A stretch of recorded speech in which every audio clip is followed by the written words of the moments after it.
Salut les amis, j'espère que vous allez bien et bienvenue une fois de plus sur une nouvelle vidéo. Je sais que c'est le titre de la vidéo qui t'a amené à cliquer sur cette vidéo. Aujourd'hui, je vais te montrer comment réussir sa musique facilement. Et ceci doit faire interpellation à deux personnages clés dans cette histoire. L'artiste est celui-là qui va s'occuper du mixage ou du mastering. Et je ne peux vraiment pas tout dire dans cette vidéo, mais qu'à cela ne tienne, je vais aller à l'essentiel, ce qu'il faut vraiment retenir de cette vidéo. Si vous êtes nouveau sur la chaîne, je vous invite à vous abonner, à partager, à commenter, à liker et surtout activer la cloche de notification pour ne rater aucune de nos prochaines vidéos. Et je tiens également à m'excuser par rapport à la qualité du son. Là, je suis en train d'enregistrer avec les écouteurs, le micro des écouteurs entre guillemets. J'ai privilégié l'éclairage par rapport au son, mais qu'à cela ne tienne, étant donné que c'est mon domaine, je vais essayer un peu d'écréter cela au montage. Ceci est dit, nous allons directement entrer dans le vif du sujet. Je vais d'abord commencer ici par l'artiste pour la simple raison que quoi, c'est l'élément déclencheur de tout événement. Sans l'artiste, on peut dire qu'il n'y a pas de projet. Je sais que tu es débutant et tu as du mal à réussir dans ta musique, mais tu ne sais vraiment pas pourquoi est-ce que tu ne décolles pas entre guillemets. Je vais te donner quelques conseils ici qui peuvent t'aider. Je ne dis pas que tu vas réussir après avoir écouté ces conseils, mais ça peut également t'ouvrir les portes. Mais alors, il y a un inconvénient. L'inconvénient ici réside du fait que lorsque tu t'en vas télécharger des instruments sur les différentes plateformes, généralement, ces instruments en guillemets, soit ils sont masterisés ou pas, soit l'échantillonnage est entre guillemets bien fait ou pas. Je vais vraiment rester sur ces deux notions que tu ne connais vraiment pas lorsque tu es débutant.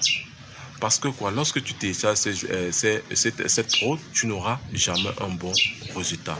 Laisse-moi te dire cela, tu n'auras jamais un bon résultat. Et le conseil pour pouvoir bien démarrer ici est de faire quoi? Prends ton téléphone, cherche à télécharger une application sur Google Play qui va te permettre de faire une vidéo comme je suis en train de faire ceci.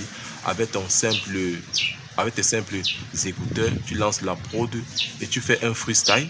Lorsque tu auras eu à faire cela, tu te crées une page YouTube, tu mets ta vidéo sur cela, tu demandes à tes amis de partager. C'est vrai qu'encore là-bas, c'est très difficile pour la simple raison pourquoi nous sommes peut-être entourés de certains amis qui sont hypocrites. Ça, c'est la première des choses que je peux te donner comme conseil si tu veux réussir dans ta musique. Donc, invite d'investir dans un argent au studio que tu n'auras vraiment pas un bon résultat. Parce que lorsque tu décides de faire ce freestyle et tu te mets cela sur tes plateformes, peut-être tu vas attirer l'attention d'un producteur qui va dire que tiens, ce garçon a du talent, je peux investir sur lui. Ça, c'est une façon d'attirer. Moi, particulièrement, j'ai déjà eu à voir une vidéo d'un artiste américain, soit c'est anglais, soit c'est américain, qui a fait un freestyle. Il a eu pratiquement plus de 100 millions de vues sur YouTube. Et je vais te montrer cela avec les preuves concrètes. Ça, c'est la première étape à démarrer. La deuxième étape, tu peux aller peut-être dans un snack bar, dans un cabaret ou autre, dans un restaurant. Tu demandes au DJ, tu peux peut-être le choco, si je peux le dire ainsi, le motiver. Tu demandes de mettre ta prod, tu prends le micro, tu fais un freestyle. Direct une seule fois.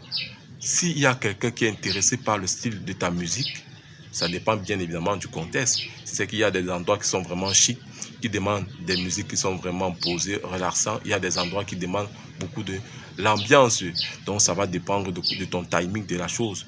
Tu demandes au DJ, lance le son, il fait un freestyle. 2-3 personnes peuvent être attirées. Tiens, ce jeune homme est fort. C'est quel artiste ici? Qu'est-ce qu'il a eu à produire? On va donner tout simplement ton nom. Les gars vont aller directement sur ta page YouTube. Ils vont taper ton nom. Ils vont te voir.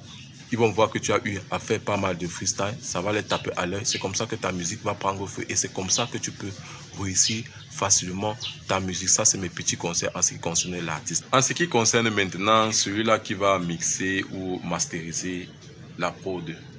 Je dis, chers collègues, s'il te plaît, je sais que c'est dur. Lorsqu'on commence dans ce domaine, on veut vraiment se faire des sous rapidement.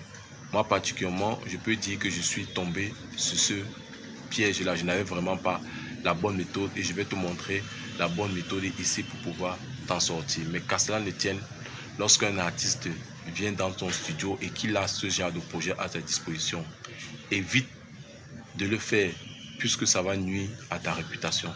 Parce que 2-3 personnes qui vont décider de venir dans ton studio, lorsque tu vas essayer, entre guillemets, de te battre pour pouvoir avoir un bon résultat, lorsqu'ils vont écouter cela, ils ne vont vraiment pas être satisfaits du résultat et ne vont plus revenir dans ton studio. Au début, toute personne passe par cette étape, sans te mentir, toute personne passe par cette étape à vouloir vraiment faire du mieux qu'il peut. Mais en voulant faire cela, on se rend compte que nous sommes en train de détruire notre réputation sans s'en rendre compte. Donc, de grâce, évite cela. Et le conseil que je peux te donner pour pouvoir t'en sortir par rapport à cela, cherche un ami comme ceci. Fais des beats ensemble. Lui, il chante. Si tu as un beatmaker, je ne sais pas qui que ce soit à ta disposition, et un artiste et un beatmaker, faites un beat, demande à l'artiste de poser dessus, restez en studio entre amis, travaille sur ce projet. Je dis ceci, prends un beatmaker, un artiste no-name, ton ami, je ne sais pas qui, vous faites une prod, et le but ici, c'est pas que le projet sorte, non, le but ici n'est pas que le projet sorte, le but ici est pour que tu t'entraînes facilement. Et ce qui est encore plus rassurant pour nous autres, il y a certains sites qui mettent à notre disposition des projets, des artistes qui sont déjà vraiment expérimentés de façon gratuite, auxquels tu peux télécharger le projet et t'entraîner à la maison. Donc tu n'as même plus besoin vraiment du producteur, tu n'as pas besoin de l'artiste. C'est vrai que la prod en question a été conçue, a été pensée quand tu n'étais pas là. Donc ça va être un peu difficile. Parce que dans la musique, entre guillemets, il y a certains instruments qu'on privilégie. Peut-être au refrain, peut-être au couplet, peut-être dans les transitions et autres. Bref, c'est ce petit bémol, c'est ce petit détail. Mais qu'à cela ne tient, au moins si tu as un projet à ta disposition, mixe cela jour et nuit. Jour et nuit.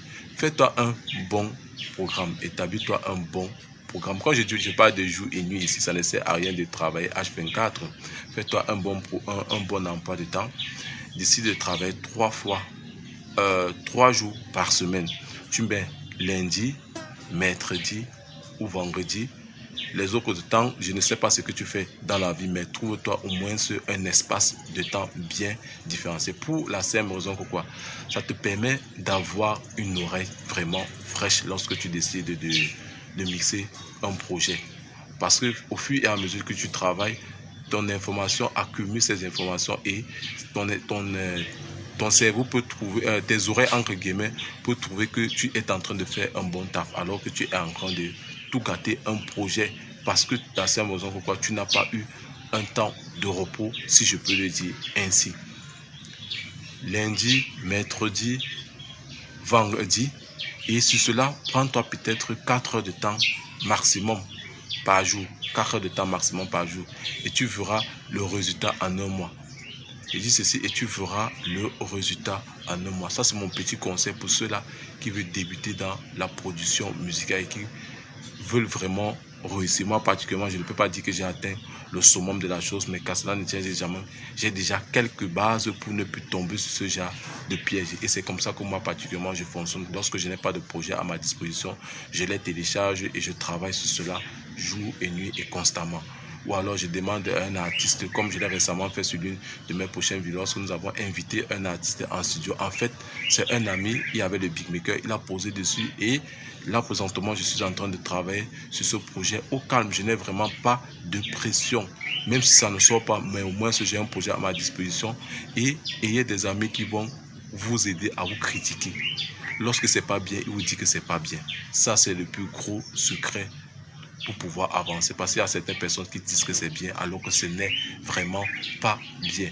Bref les gars, je ne voudrais vraiment pas être très long. Ça, c'est mon petit conseil par rapport à ce domaine. Si vous avez aimé cette vidéo ou alors ce genre de contenu vous plaît, je pense que j'en ferai continuellement. Je vous invite à vous abonner, à partager, à commenter, à liker, surtout activer la cloche de notification pour ne rater aucune de nos prochaines vidéos. Sur cela, portez-vous bien. Ciao.